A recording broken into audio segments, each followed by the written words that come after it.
Grandes bebedeiras, estranhas obsessões, um dia na serra e 24 horas para perder a virgindade. Era um roteiro que, óbvio, era necessário tratamentos, era necessário mexer numa estrutura, mas ali tinha uma ideia boa. O Domingos tem uma urgência artística. Ele fala, preciso fazer isso agora, porque é a urgência do artista, porque daqui a pouco eu quero falar de outra coisa, não quero mais falar disso. Sendo 3 artistas visuais, nós imaginamos criar filmes que pudessem fugir um pouco da narrativa clássica. É um filme que fala sobre transformação mesmo, como lugares transformam pessoas e pessoas contribuem para o processo.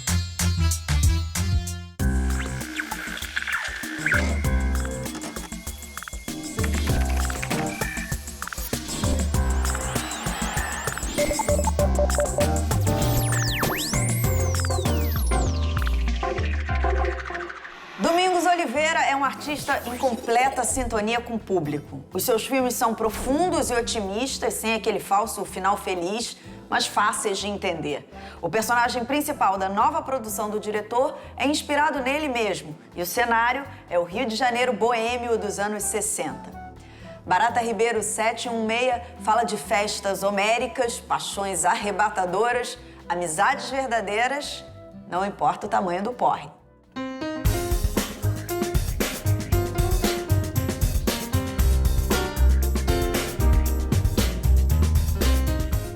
Câmera rodando. 36-2, take 1.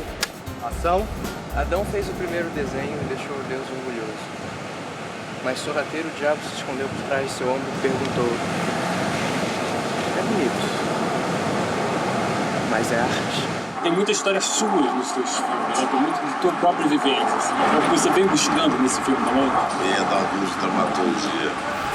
Eu não estava querendo dar dramaturgia clássica. Quando ele propôs eu escrever um roteiro lá dentro da sala de aula. Desse curso saiu essa história, embora sejam memórias dele. Ele foi ensinando as pessoas e escrevendo esse roteiro. Eu faço o João Manuel, que é o melhor amigo do personagem do Caio Blatt, que é o Felipe. O Felipe é o alter ego do Domingos Oliveira quando ele tinha 23 anos, que ele ganhou um apartamento do pai, na Barata Ribeiro, e ele abriu as portas para todos os amigos, para pessoas que queriam só passar uma tarde tocando violão, fumando um cigarro, bebendo uísque. Era um apartamento de muita ousadia, assim, de uma época pré-desbunde, mas ali já era um embrião da coisa toda, né? Traz a câmera pra trás pra ver esse encontro, gente, que eles vão fazer um encontro. É um filme filosófico, é um filme que é pessoal, mas com muita alegria, muita juventude, muita gente, dormir cercado de gente por todos os lados. Mas o bacana do Domingos é que ele consegue agregar muita gente, assim. Você vê isso desde as coisas que ele fazia antigamente. Ele junta gente de lugares diversos, faz uma coisa que é única, que é só dele. Ele consegue pegar pessoas inusitadas, pessoas que talvez não seriam a escolha óbvia, ou a escolha óbvia demais. Ele junta e acaba fazendo uma coisa dele que funciona, que é legal, que é bonita. E é uma grande festa. Cada personagem tem a sua busca, né, assim, então... São personagens riquíssimos, eu tô muito feliz de estar fazendo o filme. Já era um personagem que eu amei quando eu li a primeira vez o roteiro, alguns anos atrás, então... Fiquei muito feliz quando ele definiu que eu faria Gil. O Domingos, ele me adotou depois do Festival do Rio de 2008. Nossa, eu tenho tempo, já tô ficando velho também. E ele é um cara que me fez crescer muito e mudar a minha noção de mundo e o jeito de eu me relacionar com o meu próprio trabalho. Fala, o que é? Não é uma coisa, eu não sei como o mundo me vê. Pela chance de reunir vários atores bons da nova geração. Eu tenho a minha idade de 25 anos. Como é que é? Desculpa. Vai sair. A cena de hoje, o Domingos inventou há pouquíssimo tempo do elenco todo estar junto, porque, na verdade, era só pro Caio fazer. O que é bastante interessante. O Domingos muda bastante de ideia, assim, e isso é muito vivo e é muito bom de estar no set dele. Você se sente bastante artista pulsando, sabe? E essa cena é um desses momentos, assim. Todas as Mulheres do Mundo é um filme que me marcou profundamente e a obra do Domingos como um todo, tanto essa coisa de escrever sobre relacionamentos, sentimentos, personagens humanos E também, claro, a lógica do baixo orçamento alto astral que ele inventou ali, que eu segui. Eu acho que tudo isso nos aproximou artisticamente e também pessoalmente. O Domingos tem uma urgência artística. Então ele tem um desejo de fazer um filme naquele momento, aquele roteiro que é o roteiro que artisticamente ele quer falar. Aí por acaso eu ganho um edital que eu ganho 500 mil ou 1 milhão. O Domingos não tem a paciência para que eu continue captando. Assim, entrou aquele dinheiro, ele fala, preciso fazer isso agora, porque é a urgência do artista, porque daqui a pouco eu quero falar de outra coisa, não quero mais falar disso. Por essa urgência artística a gente acaba fazendo filmes baratos. Ele começou estudando cinema em Brasília, experimentou diversos gêneros e formatos cinematográficos e já conquistou mais de 60 prêmios em festivais no Brasil e no exterior.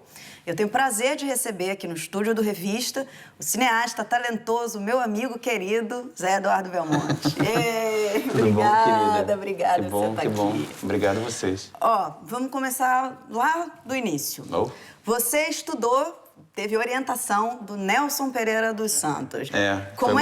Como é que isso influenciou nos seus primeiros trabalhos, na sua maneira de olhar para o cinema? Como é que foi esse seu primeiro encontro com ele? Na verdade, eu tive 2 professores muito importantes, assim. Um que eu estava na faculdade inteira, que chama Armando Bocão, que ninguém conhece. Foi um cara que me ensinou muito sobre montagem, ensinou muito sobre vida. E quando estava para me formar, o Nelson estava na época do vazio do cinema brasileiro, Terra Arrasada. O Nelson foi o cara que conseguiu voltar a filmar no Brasil. Era o único longa rodado no Brasil na época, chama Terceira Margem do Rio. E que ele resolveu fazer. Lá do Guimarães, né? Ele resolveu fazer em Brasília e resolveu pegar os alunos da NB, do curso de cinema, que eram 5. Eram só 5 alunos também. Guerreiros, né? E eu fui pro set dele.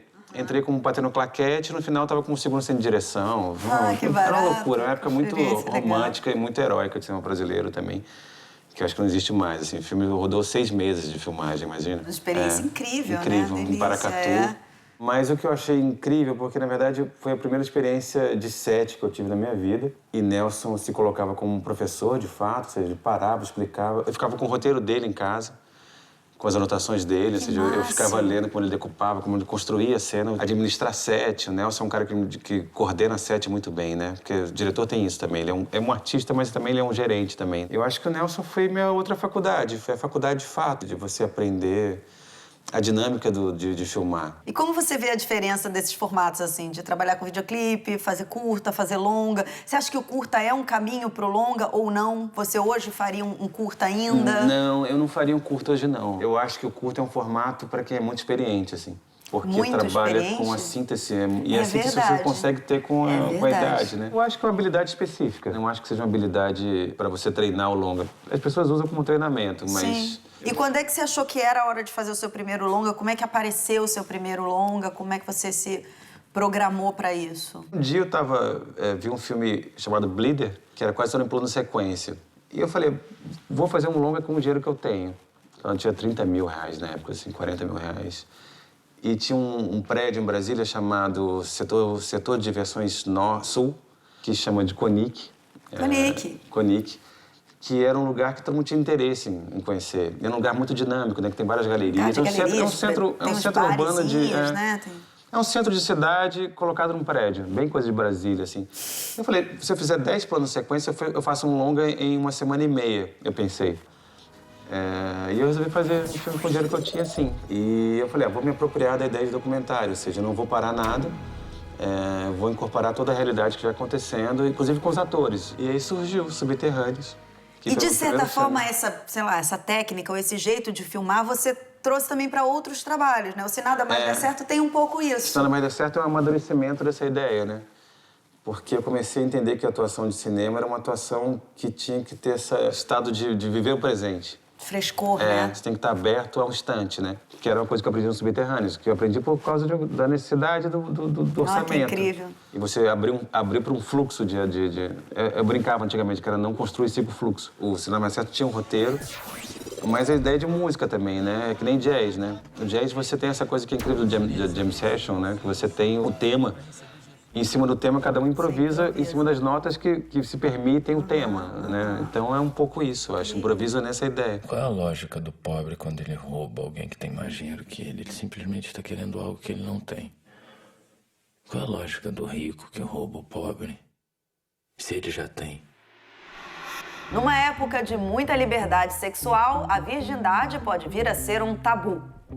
Mas quando o drama envolve dois amigos de infância na cidade maravilhosa, a tragédia adolescente vira uma comédia para a família toda se divertir. O filme O Último Virgem aposta na fórmula de sucesso dos besteróis norte-americanos como Porky's e American Pie. Não dá pra entrar virgem na faculdade, brother. Isso é uma vergonha, cara. Virar um churro já. Churros? A parceria surgiu desde o início do projeto. Eu, o Hilson, que dirige o filme comigo, e o Adler, que é o roteirista e também é um dos protagonistas. Eu escrevi o roteiro do filme como se escreve um roteiro de uma peça de teatro. Sou formado em artes cênicas, trabalho com teatro há muitos anos. Quando o roteiro foi aprovado pela distribuidora para realmente acontecer, desde esse dia até o último tratamento, foram, acho que, 18 modificações. Quando eu cheguei, eu detectei que, independente de ser guerrilha ou não, a gente tinha um produto comercial na mão. Tinha que pensar com business, que era um roteiro que, óbvio, era necessário tratamentos, era necessário mexer numa estrutura, enfim, tudo isso, mas ali tinha uma ideia boa. Ela falou que a camisinha é responsabilidade do cliente. Alguém tem? Não! Não corre, né? Mulher. Primeiro de tudo, é muito legal tratar dessa história com a proximidade que ela traz para os jovens, assim. É um assunto, essa coisa da virgindade e dos colegas e de crescer junto, esse grupo e tal. E essa coisa de descobrir a sexualidade é muito próximo. Ai, gente, tá calor, né? Cada personagem defende uma história muito interessante que no final elas vão convergindo. É legal que os personagens têm essa questão ampla de serem personagens facilmente identificáveis, assim. E aí eu acho que é tudo sobre a virgindade. Eu não vejo muito como o último virgem, mas são os últimos virgens ali, né? A gente, digamos assim, foi um pouco abusado, né? Como produtoras estreantes e diretores também estreantes em longa-metragem, fazer, digamos assim, um projeto nessa proporção. Mas a gente tinha fé que daria certo e a garra e a perseverança foi grande. Tira essa roupa e vem pra essa cama agora. E você fica tranquilo, porque eu vou te ensinar tudinho. Em 1995, um grupo de cineastas dinamarqueses fez um voto de castidade.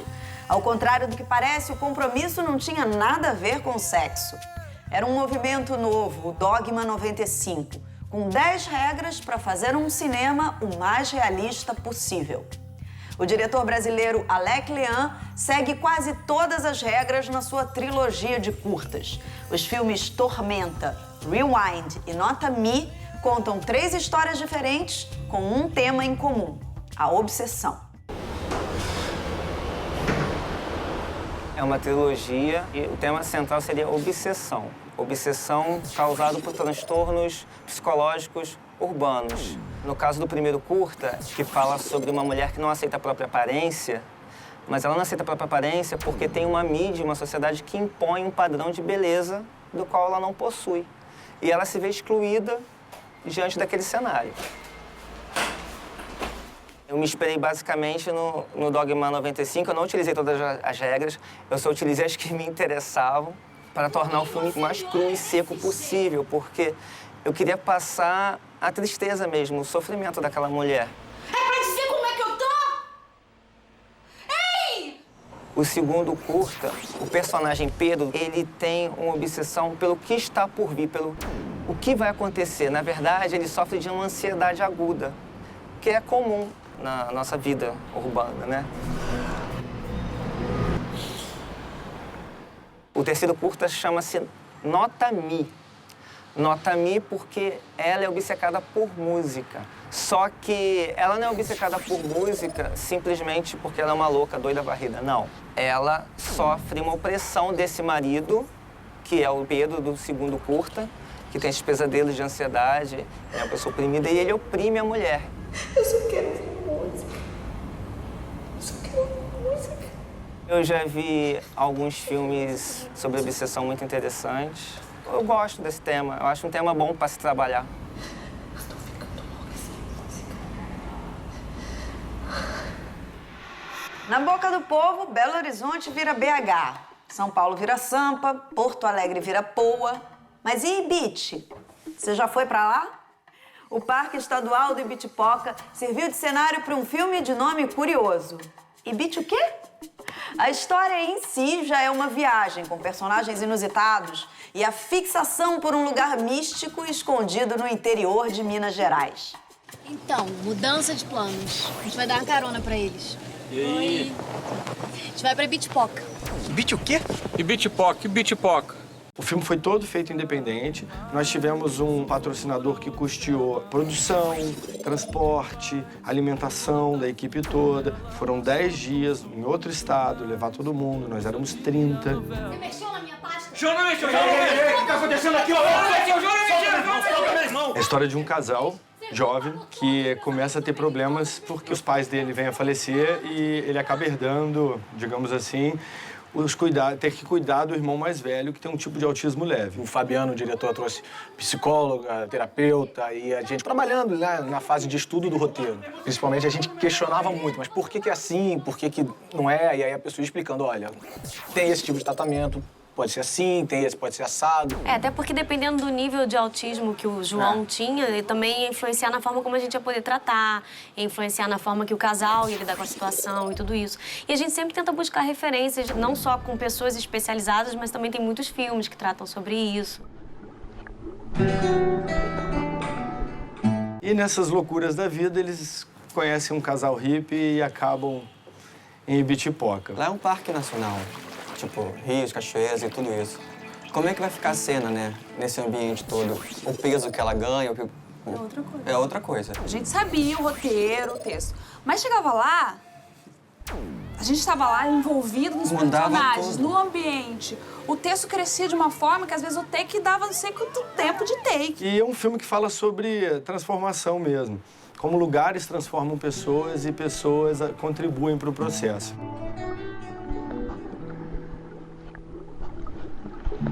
De cima, talvez São Paulo pareça mesmo uma selva de pedra. No meio da grandiosidade dos arranha-céus, todos nós parecemos anônimos perambulando pelas artérias da metrópole. Mas olhando de perto, cada pessoa tem as suas alegrias e as suas angústias. Em 1965, o cineasta Luiz Sérgio Persson falou da influência da industrialização na vida dos paulistanos no seu longa-metragem de estreia. Sei que não é muito, mas eu não posso explicar. Procure aceitar sem fazer drama. Mais tarde, talvez, você vai entender. Devo ir embora. São Paulo S.A. conta a história de Carlos, um chefe de família bem empregado, mas insatisfeito com a vida que leva. O motivo dessa palhaçada toda? Nenhum que eu possa explicar. Mas se você quiser um pretexto, você pode dizer que eu fiquei doido. Covarde! Covarde! Covarde! Covarde! Covarde! O diretor mostra a sua visão pessimista e até irônica da euforia do desenvolvimento no final dos anos 50. Na época, a indústria automobilística estrangeira estava se instalando no Brasil. Arthur, você que fala tanto no progresso da nossa indústria, nos nossos automóveis e tanta conversa fiada, por que você não comprou um carro fabricado aqui em vez de importar esse monstro de Oldsmobile? A obra foi premiada na Itália e no México. Luiz Sérgio Persson morreu cedo, aos 39 anos, e deixou uma obra variada, com longas, curtas-metragens e comerciais. Tchau, São Paulo!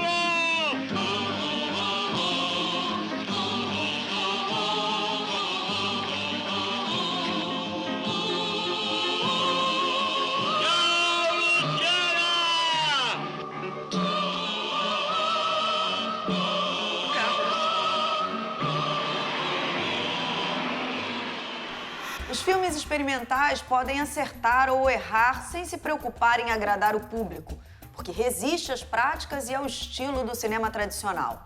Muitas vezes, coloca o espectador em uma posição mais reflexiva em relação à obra. Blank Berlim é uma dessas produções guerreiras que não encontram espaço fora dos festivais. A fotografia em preto e branco ajuda a reforçar o tema principal, o esquecimento.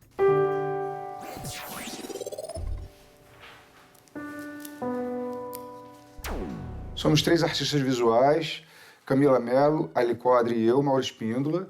Sendo 3 artistas visuais, nós imaginamos criar filmes que pudessem fugir um pouco da narrativa clássica. Filmes que pudessem ser acionados por ações encarnadas, ações performáticas, mas procurando realmente fugir um pouco desse lugar de narrativa mais comum, assim, mais clássica.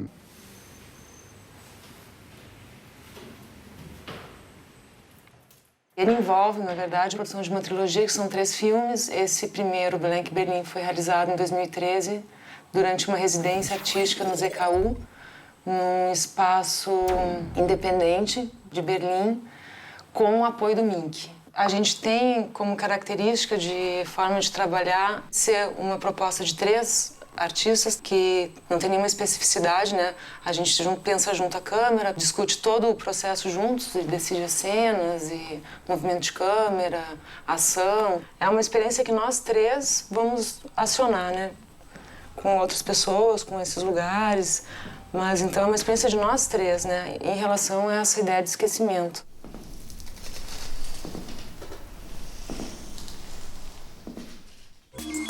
Você tem uma relação muito rica com os atores, né? Isso é conhecido no meio, todo mundo sabe que é um lugar onde você tem muita habilidade, né? Assim, porque a gente vive numa geração onde a maioria dos diretores delegam esse tipo de relação a uma terceira pessoa, a esse famoso preparador de elenco, coach, enfim, como você queira chamar. Fala um pouco como é que é isso pra você, como é que você vê essa relação do diretor com o ator, a importância disso. Na verdade, acho que são várias coisas. Quando eu fiz meu curso de formatura, eu vim numa escola muito técnica também, né? De você achar que resolve muita coisa na montagem. Você aprende muita técnica, mas não aprende o humano. E não tinha nenhuma aula sobre ator. E eu achei que quando chegou para dirigir ator, eu vi que era uma deficiência forte minha. E ficou muito aquém do que eu queria, a atuação. E eu falei, é uma coisa que eu tenho que estudar. Eu comecei a estudar isso, eu comecei a me apaixonar muito e eu comecei a ver que, na verdade, o domínio do filme, quando você tem o domínio do filme, quando você tem a relação com os atores muito bem estabelecida. Porque eles são os grandes contadores da história. Eu comecei a ver que, na verdade, tudo tinha que gerar pro ator. Dá a ele a potência criativa pro filme. Ele não é gado, como diz essa piada, né? Que falam que ator é gado, tudo, né? Fantoche, né? Não, nem infantilizar ele, né? Achar ele como uma pessoa que é potente, ele é seu grande parceiro. Troca, né? O Nelson falava isso. Que quem conta a história para você é o ator. A câmera, ela trabalha, mas o contador da história é o ator. Então, eu comecei muito a me especializar um pouco nisso mesmo e trabalhar para eles, na verdade. E na verdade é dinâmico. Você trabalha para eles trabalham para você. É uma um processo troca, criativo, né? Exato. Vem cá, e você está lançando agora o Tudo Bem Quando Termina Bem. Isso. Acertei o nome? Talvez mude o título. Mudou, talvez né? mude o título, mas ainda é esse, por enquanto. Que é um road movie com o Fábio Assunção e o filho dele, João. O filme também tem Alice Braga, Ingrid Guimarães, um elenco incrível, mas tem essa relação desses dois, o João, filho do Fábio, pela primeira vez atuando. Esse filme é um processo muito mágico, assim. Mais adiante tem até que falar sobre ele com mais calma, porque ele foi uma coisa que foi muito transformadora, assim.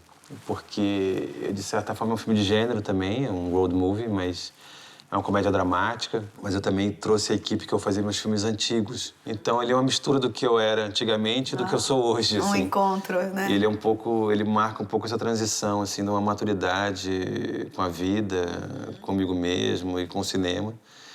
E uma tranquilidade. Eu acho que é meu primeiro filme amoroso mesmo. Meu primeiro filme que os personagens não estão tão angustiados. Começam até angustiados, mas não tem esse viés existencialista e sem esperança que alguns filmes tinham no começo. É um filme, não tem nada de excepcional. Acho que foi o primeiro filme que eu tive que abandonar essa coisa do diretor, que é uma coisa que eu tinha no meu começo, que o diretor toda presente, dizendo, olha o plano que eu fiz e tudo. É um filme que realmente eu meio que sumo, assim, não tem nada excepcional. Foi tão difícil de fazer, porque eu fiquei, sei lá, 5 anos para captar. Nunca demorei tanto para fazer um filme na minha vida como é esse. Era um filme importante para mim, para contar um pouco minha experiência de vida, minha transformação de vida mesmo que eu tive com a idade, com a vida. Maravilhoso. E com os caminhos que a gente tem, né? São muito legais, assim, quando isso acontece. O filme fala um pouco sobre isso. E a minha relação com meu filho também, né? Porque você tem um filho também da idade do João, do Fábio. Que chama João. Que chama João também. Também, essa coincidência. Bacana. Muito incrível. O filho do Fábio é Ele é um amor, né? É um achado, Ele assim, com um cara de uma maduro. sinceridade, né?